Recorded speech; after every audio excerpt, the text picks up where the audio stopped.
মদ্যপানের জন্য জল না দেওয়ায় যুবকের বুকে গাঁজা কাটার ছুরি দিয়ে কুপিয়ে খুনের অভিযোগে চাঞ্চল্য ছড়িয়েছে কলকাতার ফুলবাগানের কেএমসির কোয়ার্টারে। ঘটনায় অভিযুক্তকে গ্রেপ্তার করেছে পুলিশ। পুলিশ সূত্রে খবর, মৃতের নাম বছর 18 নীতিশ রবি দাস। মৃতের বাবা কলকাতা পুরসভার ঝাড়ুদার হওয়ায় ফুলবাগানের একটি কোয়ার্টারে থাকতেন তারা।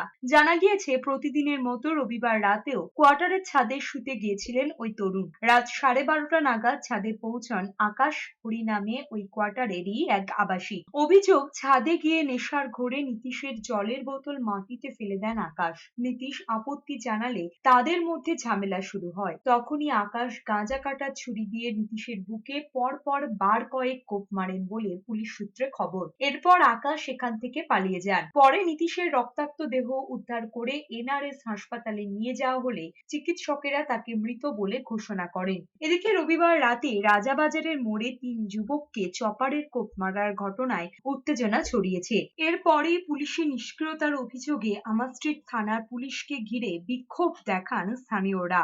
আহত 3 জন কলকাতা মেডিকেল কলেজ হাসপাতালে ভর্তি রয়েছেন।